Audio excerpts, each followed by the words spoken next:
Today video is about the post structuralism. आज हम post structuralism के बारे में बात करेंगे। So before discussing the post structuralism you should know about the structuralism. So आपको स्ट्रक्चरलिज्म के बारे में पहले पता होना चाहिए कि स्ट्रक्चरलिज्म क्या है, उसके बाद आप पोस्ट स्ट्रक्चरलिज्म के बारे में जान सकेंगे। तो स्ट्रक्चरलिज्म के बारे में अगर मैं बात करूं तो 2-3 पॉइंट्स अगर मैं बताती हूं तो स्ट्रक्चरलिज्म जो है वो ये कहता है कि किसी भी एक टेक्स्ट का केवल एक ही मीनिंग होता है और कोई मीनिंग नहीं होता। हर किसी का एक स्ट्रक्चर होता है और उसी स्ट्रक्चर के अकॉर्डिंग ही कोई भी एक चीज़ जो है वो अपने एग्जिस्टेंस में रहती है। तो एक टेक्स्ट का केवल एक ही मीनिंग होता है और उन्होंने कुछ कॉन्सेप्ट दिए थे, जैसे कि उन्होंने कुछ कॉन्सेप्ट दिए थे, बाइनरी अपोजिशन का कॉन्सेप्ट, साइन सिग्निफायर का कॉन्सेप्ट इन्होंने दिए थे। तो आप इसकी एक वीडियो भी मैंने बनाई हुई है, वो आप देख सकते हैं। So post-structuralism emerged in the response of structuralism. So first of all, you should know the difference between the post-structuralism with slash and without slash. What is the difference between? If post-structuralism with slash means it denotes a period or time. अगर post structuralism word अगर आप इस एक dash के साथ slash के साथ देखते हैं, इट मीन्स ये एक टाइम पीरियड को हमें बताता है। But post structuralism without slash mean it's tells us about the different features and traits के बारे में हमें बताता है। And it post structuralism can also call the deconstruction भी हम इसको बोल सकते हैं। तो डीकंस्ट्रक्शन क्या है कि an approach to understand the relation between text and meaning. Deconstruction एक मेथड है जिसके अंदर हम टेक्स्ट और उसकी मीनिंग के बारे में बता सकते हैं। डीकंस्ट्रक्शन क्या होता है? डीकंस्ट्रक्शन को अगर हम दो भागों में बांटें तो वह डीकंस्ट्रक्शन, इट मीन्स किसी भी चीज़ को तोड़कर दोबारा से उसको जो है वो कंस्ट्रक्ट करना। For example there is a picture of the building. अगर हम ये बात करें, अगर कोई ये कहता है कि ये जो बिल्डिंग है वो किस किस से बनी है, ये बिल्डिंग बनी है ब्रिक्स से, सीमेंट से, पिलर्स से, लेकिन अगर हम बाहर से देखेंगे तो हमें नहीं पता कि ये बिल्डिंग कैसे बनी है, किन किन कंपोनेंट से बनी है। इसको देखने के लिए हमें इसको दोबारा से ब्रेक करना होगा, तभी हम इन कंपोनेंट्स को देख सकते हैं। सो किसी भी टेक्स्ट को देखने के लिए हमें उन्हें जो है वो छोटे छोटे भागों में बांटना होता है, उसकी मीनिंग को देखना होता है। It is also known as, you can say that in easily language that deconstruction is known as a critical reading और close reading. That's all. Then the difference between the structuralism and post-structuralism. The origin of structuralism is linguistic and the origin of post-structuralism is philosophy. And structuralism is a literary movement and post-structuralism is a movement, is only a movement. Structuralism is a literary theory, it is a literary theory, and post-structuralism is a movement. Third है, structuralism use systematic analysis of the data. He used the systematic analysis of the data to read the text. And post-structuralism examines on other source of knowledge. You use the other source of knowledge to evaluate or to analyze the text. Structuralism stress is laid upon language. In structuralism, more stress is put on the language. But in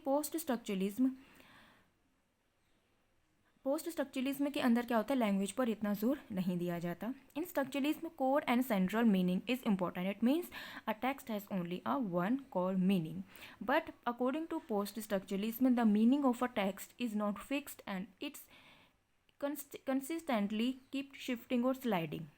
So this is the major difference between the structuralism and post structuralism.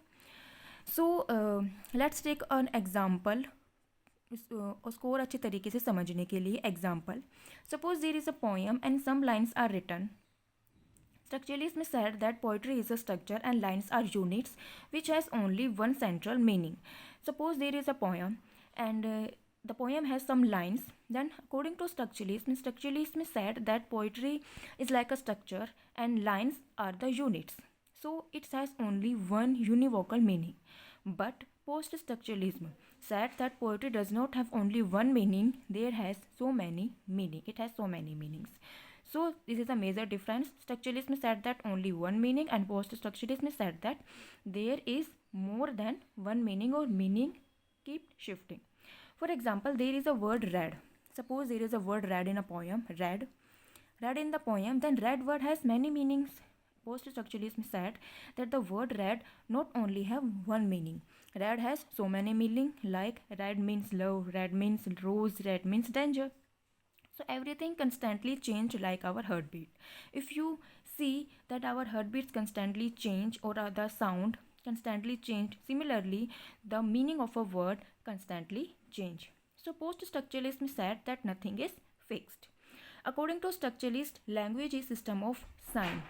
According to structuralism, language is a system of sign.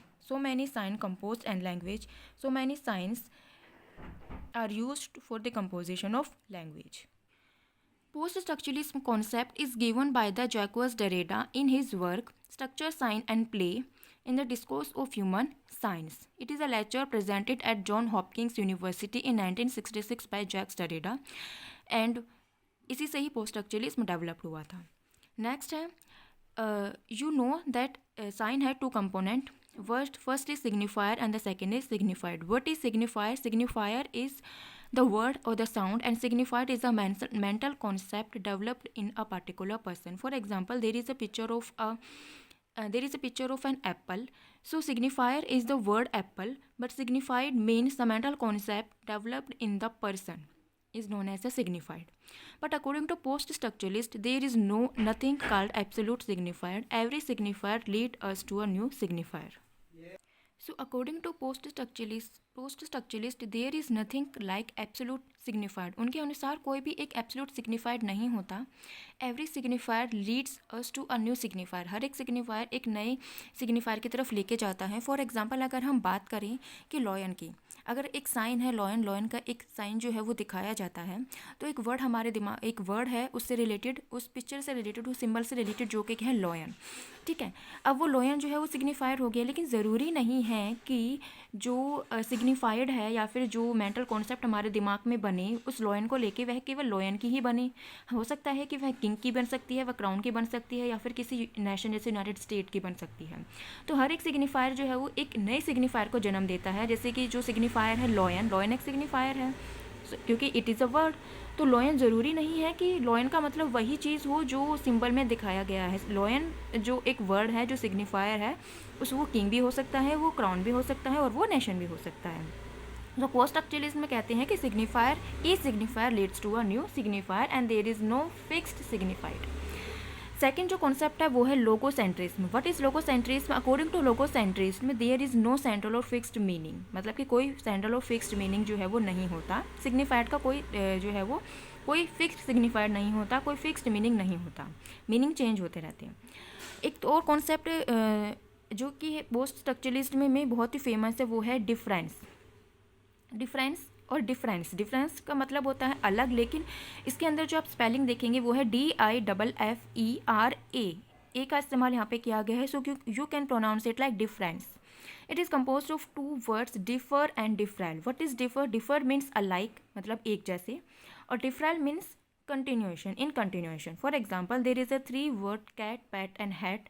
When you break that word, C और AT को अलग break करोगे, BATHAT. So you can see that C, B and H, all these 3 letters is differ.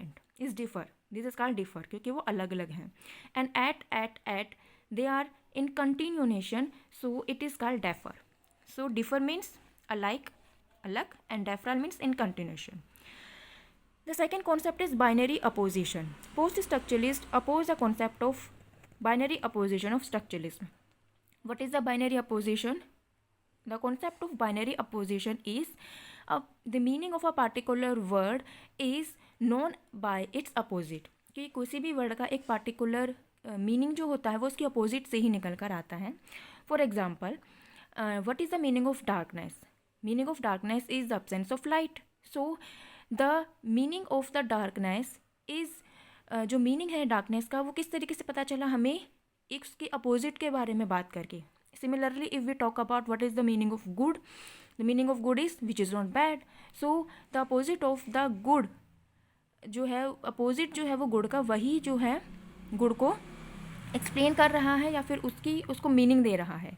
तो structuralism में जो है वो binary opposition की बात करते हैं, लेकिन स्ट्रक्चरलिज्म कहते हैं कि बाइनरी अपोजिशन जैसा कुछ भी नहीं होता. नेक्स्ट है speech and writing. According to post structuralist they are complementary to each other. Post structuralist कहते हैं कि they both are complementary, they both are important, speech as well as writing, but and give written the most important to speech. Post structuralist में set that written form, language की written form is less more important to speech, कि थोड़ी सी वो important होती है speech के बजाय, लेकिन पोस्ट स्ट्रक्चरलिज्म में कहते हैं कि स्पीच ज़रूरी होती है रिटर्न। पोस्ट स्ट्रक्चरलिज्म ये कहते हैं कि सबसे पहले जो बच्चा होता है वो बोलना सीखता है, उसके बाद ही वो लिखना सीखता है। लेकिन जो पोस्ट स्ट्रक्चरलिज्म वो कहते हैं कि नहीं, बच्चा सबसे पहले जो है वो लिखना सीखता है, या फिर जो है वो रिटर्न फॉर्म उसमें सबसे पहले डेवलप्ड होती है और स्पीच फॉर्म बाद में डेवलप्ड होती है। कैसे?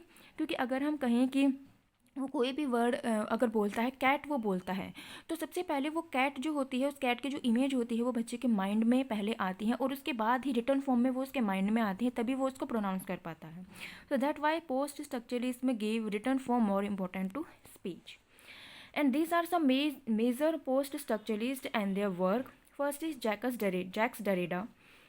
His work was Structure, Sign and Play in the Discourse of Human Science, written in 1966, Speech and Phenomena in 1967, of Grammatology in 1967, Writing and Difference in 1967.